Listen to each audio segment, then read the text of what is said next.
Baby Boomer fans, we are Jackie and Janine, the Pfeiffer sisters, and love to talk about the 1950s, inviting you to reminisce with us as we explore experiences of that decade. Grab your favorite malt or Green River, make sure you are wide awake, and get ready to be inspired about the 1950s.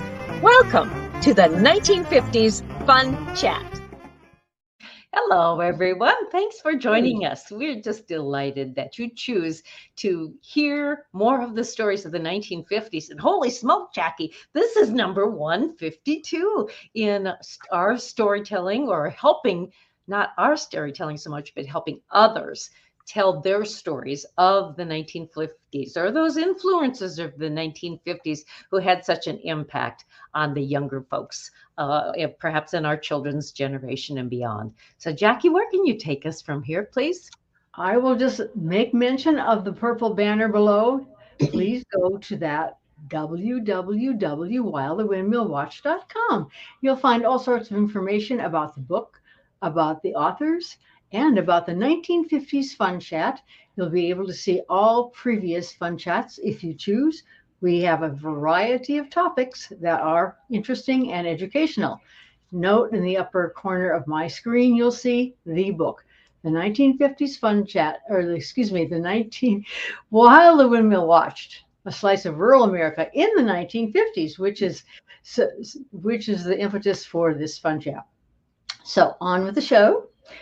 I'll introduce you to our guest. His name is Steve Wisner. And Steve became a third generation in the theater business when he was born in the Dells, Oregon in 1952. After living for a year in Seattle, the family returned to the Dells, where Steve's father, Earl, began operating the Granada Theater, the Columbia Theater, and the Dells Drive-In Theater. Steve got his first job at the drive-in as a 10-year-old, fixing speakers. The payment was 50 cents an hour. In 1968, the family moved to Stockton, California, where his dad operated the West Lane Drive-In. He improved the business by adding a second screen. Steve worked on the construction of that and worked in the snack bar. He also worked at another company's drive-ins, motor, movies, and theaters. Steve spent 2 years in the U.S. Army. 3 months after his discharge, his family moved to Colville, Washington, where they purchased 4 area theaters. All the theater experiences prepared him for being a businessman in the town he now calls home, Colville, Washington. After 50 years, Steve recently retired from the ownership of the Alpine Theater and the Autoview Theater in Colville. Steve is married to his lovely wife, Karen. He's been married for her for 37 years, and she is lovely. He has 1 daughter from his first marriage and 3 grandchildren, 2 boys and a girl. So, Steve, we welcome you to the 1950s Fun Chat. Glad you could make it here today. Yes. Finally, we had some trouble for a while. So, one of the statements in your introduction begs the question, as a 10-year-old, how did you know how to fix movie speakers? Well, there isn't much to them. I saw my dad do it many times, and also my grandfather was a projectionist out there. And he had a shop. So it's only a speaker, a transformer, a volume control. That's it. It was pretty easy. Okay. I'm glad it was easy for you. Yes, I agree. So before we move on, is there any point you would like to make concerning your family's experiences in the movie theater business? Well, my grandfather, he was lucky enough to get a job. I believe he got it just before the Depression. And the theater didn't have, that he worked at the Granada Theater, I believe it didn't have sound as of yet. And then I remember my grandfather telling me about how they cut out part of the wall on the outside of the theater so they could bring in these big speakers. And then from there, my dad, he started working at the theater. I think he did janitorial. Then he was working with the owner at the time. I have no idea what his name is. And he also opened up the Dalles Drive-In, and I really don't know what year that was. I do know that he kept going out there every year with the owner, and they disassemble the equipment and bring it into the indoor so it wouldn't be any kind of elements might get to it or someone breaking in it and destroying it. Mm-hmm. Mm-hmm. Would there be any rodents that might get into it during the off season? Yeah, that's a possibility. I mean, the off city. Well, it'd be indoors, so usually they kept the pest control fine. Out of the drive-in, yeah, you're going to get more of that for sure. Okay.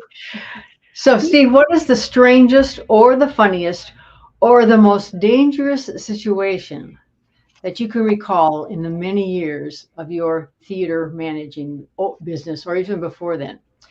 So, strangest, funniest, dangerous.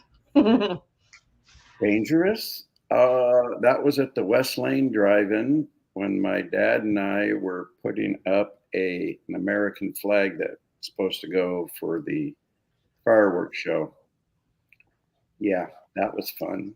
We were trying to put it up, and it's very windy in Stockton, and it got a hold of it, and and we thought we were going to go down. So we were yelling at each other. I remember that, and we finally got it. I think we just started nailing it like crazy, and then finally got it situated, and the wind died down. But yeah, that was probably the scariest. Okay. How about the strangest or funniest? Anything come to mind? This was at the West Lane Drive-In. Then it became Hammer Lane. And I was on date with some girl. We were watching the movie, and it was a comet or something that was coming down, and it went behind the screen, came back the other way. And this was fairly large and colorful. And I remember just staring at it. Yes. I remember looking at the girl saying, "Are we going to die?" Wow. As if she would know. Yeah. But the funny thing is I have looked on internet and everything since that time, and I have never found out anything saying that it happened. Do you remember what the name of that movie was? I don't even remember the name of the girl. Just as well. You know, maybe it was a UFO and the United States didn't want us to know about that, so they didn't put it online. No, it was definitely something coming down and fire. You know, it just reminded you like a movie, you know, when they have like meteors come down. So that was pretty interesting. Is there any difference in how your dad might have selected movies to be shown versus how you had in your years in the business? Well, when he got up here, he and my mom used to be talking to theater studio people, and they would negotiate price, do the whole thing. And it took a lot of time. And so finally they were talking to, I can't remember her name. I think we had 3 different movie bookers. One, he didn't last very long. Then there was another gal who, I don't think she lasted more than 2 years. And then we got Northwest Diversified. And the one that we dealt with all the time was Victoria Hawker.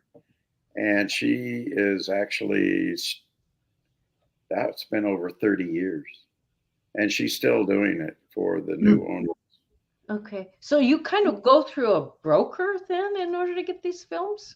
Yeah, because she's doing 3 states. You know, like she's doing Washington, Idaho, Alaska. Oh, I take that back. 4. I forgot about Oregon. So she has more to draw on and be able to take one movie and move it around. At that time, it was all film. Now everything's on a hard drive. Sure.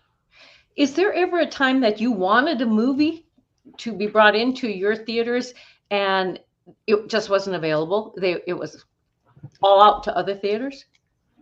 Yeah, that happened a lot with film. But when you went to digital, you can pretty much get anything now immediately. Sure. Yes. So I'm sorry, how far in advance do you have to plan your repertoire, your film series? That's fun.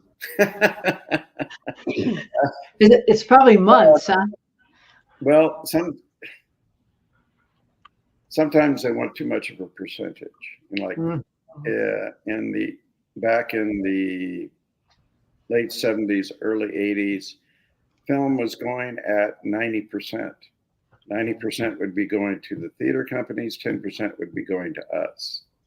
So it came down to, do we want to pay an upfront cost? I think the highest we ever paid was $3,000. So it depended on what you could get. The most hardest one to book was the drive-in, because we always did double features.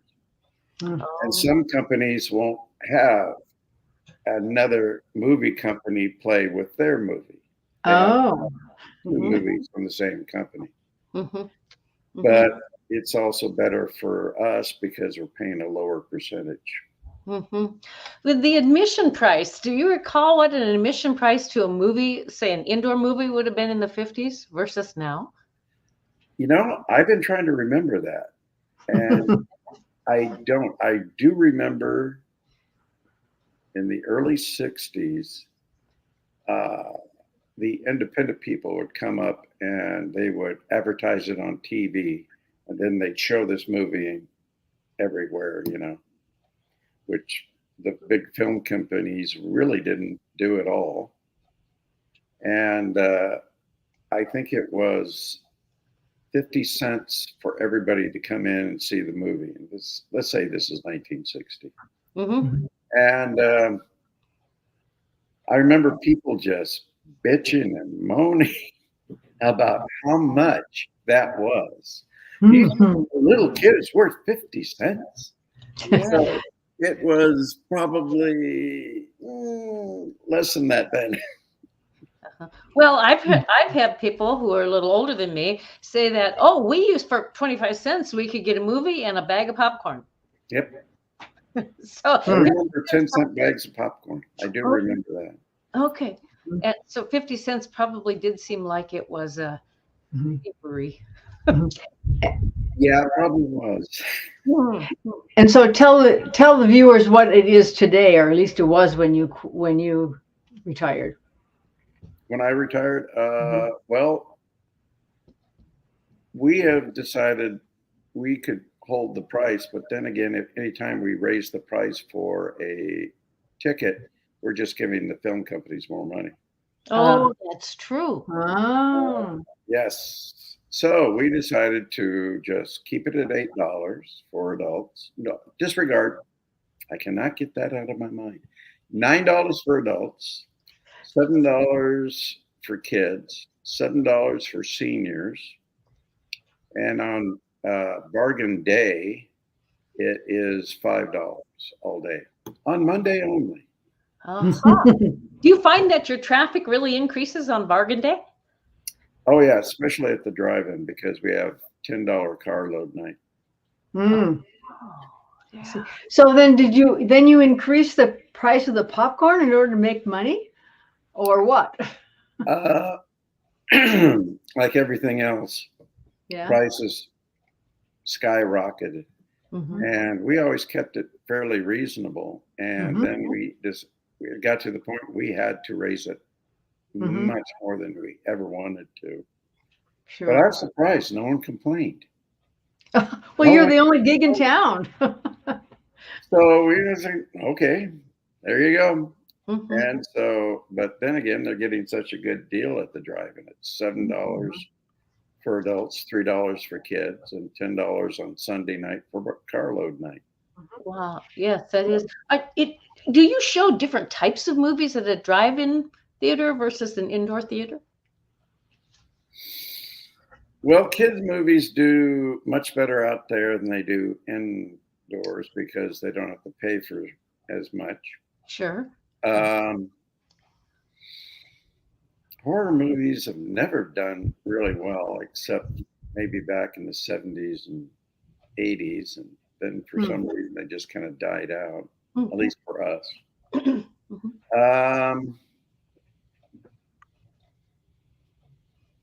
Trying to think, what are the best? Well, fantastic. Fast and Furious movies. Always do extremely well at the drive-in. Action. But not too much in town. There you go. Do you? Is this when if people take their family or carload of kids, and the movie starts at 9 o'clock or whenever it gets dark out in your area, do those kids end up staying awake to see the whole movie? Not his problem. I know, but I just think it's interesting. Well, we used to always, how drive-ins always did it before was they do the second feature first and the main feature second. So they'd come into the snack bar during intermission. Oh, yeah. Which, intermission used to be crazy. But we had so many kids during the 70s and 80s that would be drinking so much they'd be just drunk. So I wanted to get rid of them sooner, so I changed it. I believe it was in late 79, somewhere around there.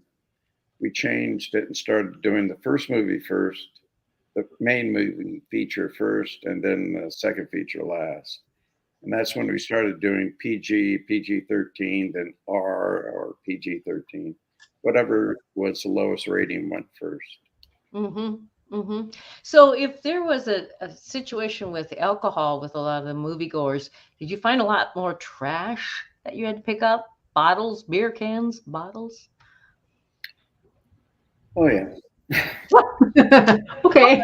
Well, the generations have changed. Okay, like give a hoot, don't pollute.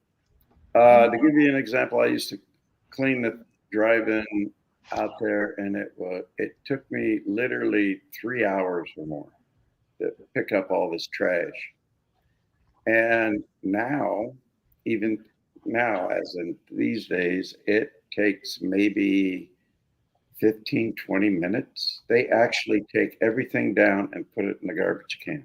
Well, wonderful. Yes. Yeah, it's amazing to see. Because usually you knew how busy you were and you saw the trash everywhere. And now you come out and you really don't know until you see all the trash around the garbage cans. It's in the correct vicinity anyway. Oh, yeah.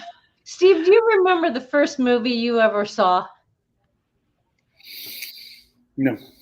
Any idea at all? What year might this have been?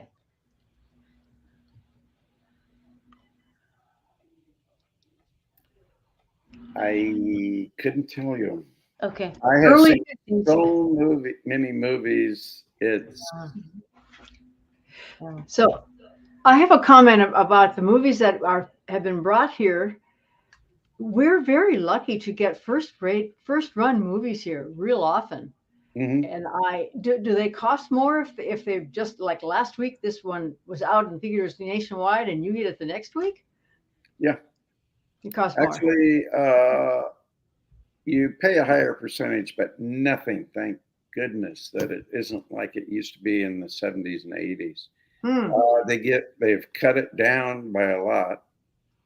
And I think that has to do a lot with they don't have to make the films anymore.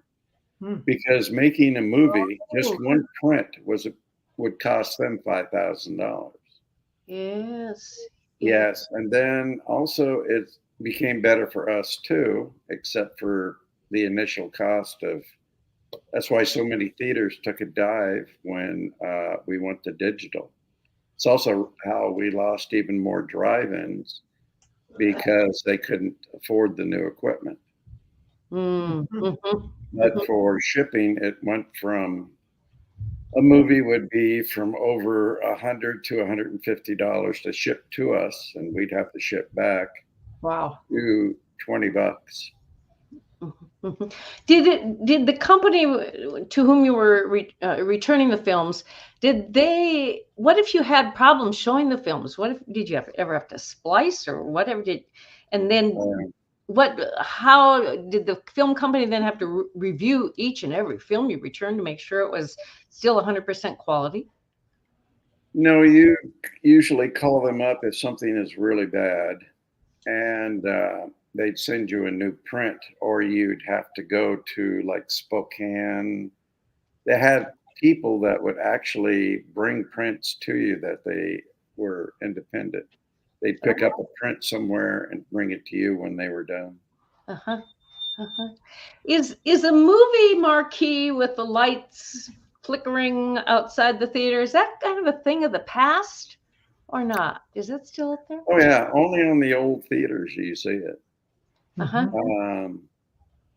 So yeah, I don't know why, but now they just have steady lights and they're LED, which is much more, cost effective. Yeah. Mm-hmm. Yes.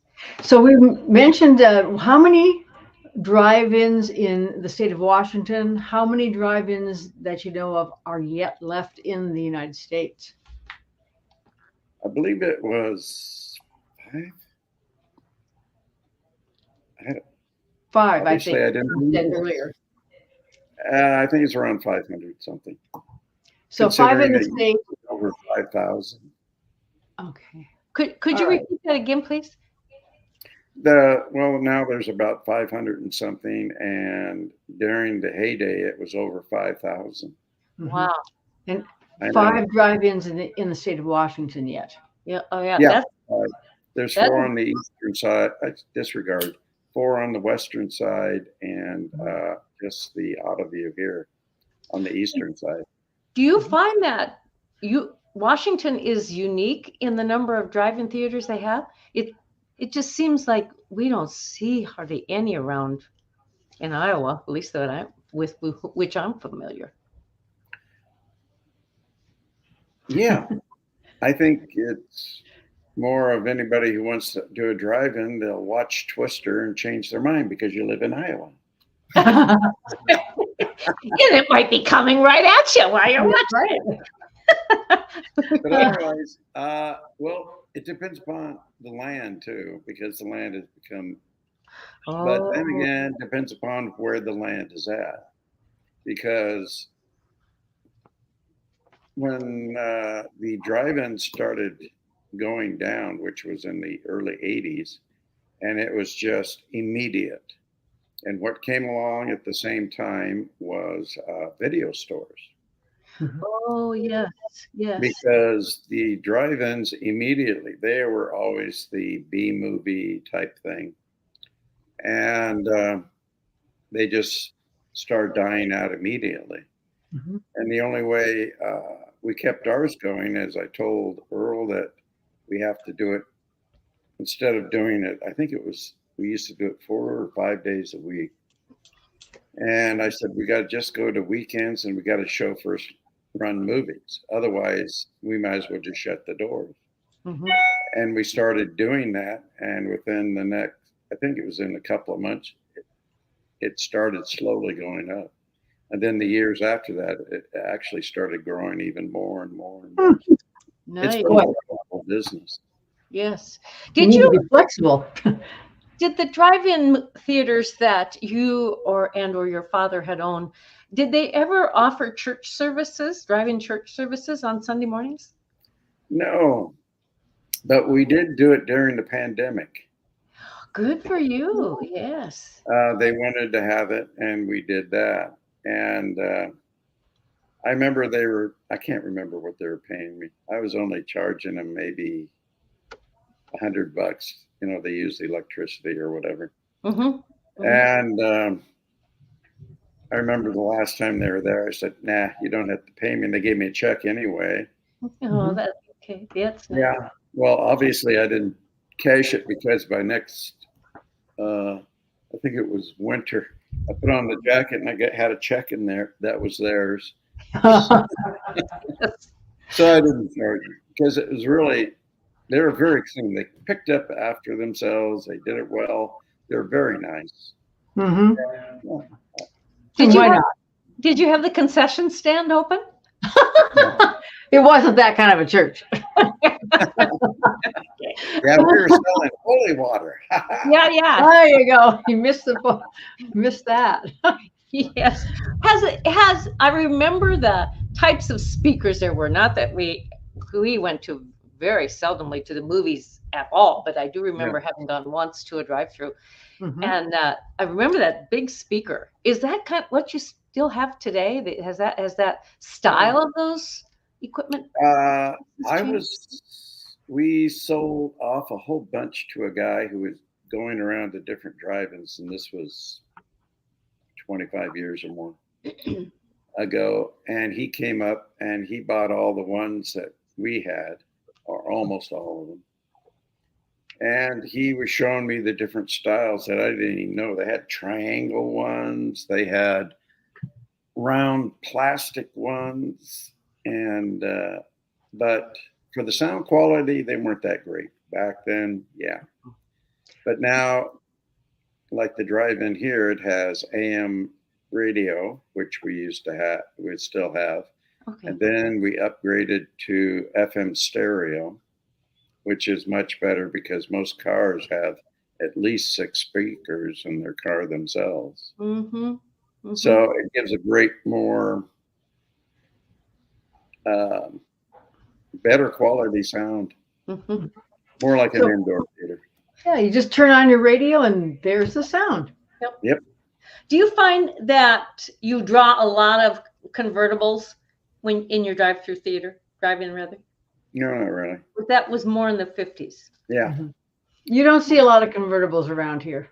Okay. No, always pickup trucks parked backwards. Yeah. And how about do people sit on the hoods? Oh yeah, they sit on the hood. It was funny because it's never really changed. You know, you walk around this field, checking out things, and they are still doing the exact same thing. When I was a kid, they're sitting in the lawn there. They had their PJs on. It really hasn't changed. But the kids are running around before the movie starts. Yes, yeah, kind of iconic then, isn't it? That whole feel. Well, any kid that goes to a drive-in, it's kind of funny because, I remember one kid, I was talking to a gal that used to work for me, and she had her son there, and I think he was about 4 or 5. And she says, yeah, I had to bring him here for the first time. And he looked at me and says, do you work here? And I said, yeah, that's right. And he goes, when are you going to turn on the big TV? Oh. Said, when it's dark. Yes, big TV. Yeah. Did any families ever bring a picnic and eat a picnic meal before the movie started? Well, you can't really stop the people from bringing in their own food. You don't want them to, for obvious reasons. But they have, yeah. But we don't do anything but about it. At 8:30 or 9 o'clock, it's kind of beyond picnic time. Yeah. Usually Friday is the banner day at the drive-in snack bar. Okay. And what do you serve at your snack bar now versus what might have been served in the 50s? In the 50s, it was just usually they had ice cream, hot dogs, because that was pretty much all for that they just sold. They didn't have hamburgers. You have hamburgers now? Yeah, this one. Yeah. I do remember when they started pizza. Mm-hmm. And it was terrible. Yeah, terrible. It reminded me of a cracker with cheese on it. They didn't really put sauce on it, It's kind of a pizza, pseudo pizza. Yeah, sort of, yeah. But by the time of the 70s, when I was working at the motor movies, I was making tons of pizzas out there. And they were pretty good, actually. Are they a frozen pizza you brought in, or did you make them from scratch? Well, we didn't do the dough. Those were pre-made. Uh-huh. And so we just put the sauce, cheese, whatever they wanted on. Like, they didn't have a big variety then. I think it was sausage, pepperoni, and of course, Canadian bacon. Mm-hmm. Mm-hmm. Yes. But the one I'm driving now is a much bigger variety. Okay. And probably you had candy. Remember those big boxes of candy that you buy to watch the movies? Dots. I never had a package of Dots until I went to the movies. Yeah. You still sell candy bars? Candy bars, no. No. Smaller ones, they used to sell those, but it's to the point where you get so many people coming in and the kids are all, So, and usually the people don't want to walk back and forth anyway. So we just went to the medium-sized candy in the large peg bags. Yes, yeah. And of course, popcorn, butter. Oh, God. We go through so much popcorn. It is crazy. Yeah, that just goes along with a movie, is to have popcorn.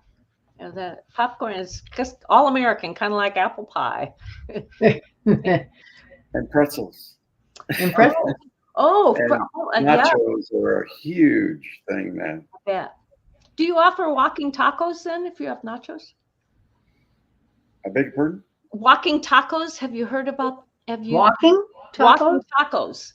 Walking tacos. Yeah, it's from what I recall, it's a taco and your meat's in it and you're walking around with it. Are you talking about a street taco? Maybe. Maybe, I don't know. This here they're called walking tacos, and then I know there are street tacos too. But I'm sorry, I don't know the difference. No, we just have nachos. Okay. Well, and with cheese, or do you do the meat thing too?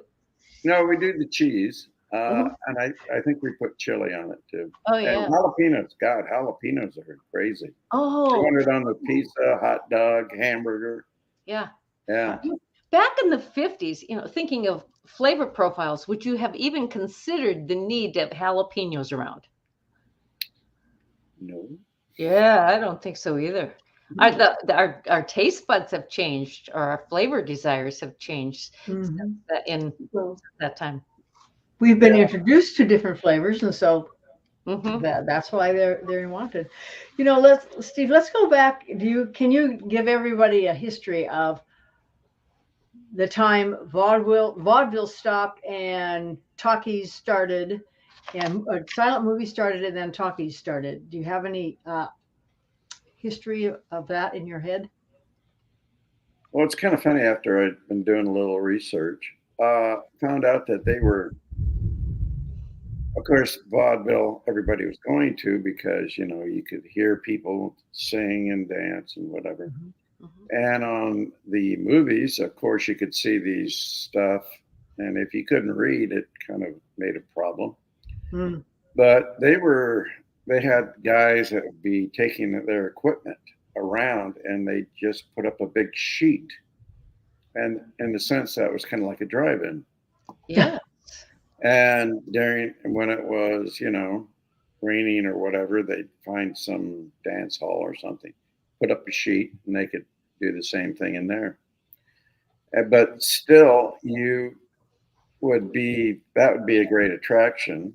But then again, if you wanted to see people that are dancing and jokes or whatever, of course you're going to go to vaudeville. And then when the sound came, that pretty much completely killed vaudeville immediately. And so, what else was a big thing? Radio was going really huge. Sure. And radio shows, radio programs. Oh yeah. Uh-huh. Yes. Mm-hmm. Very, very much so. Did when the television came in, did that have an effect of moviegoers in that 50s perhaps or Oh later? yeah. That took a huge bang.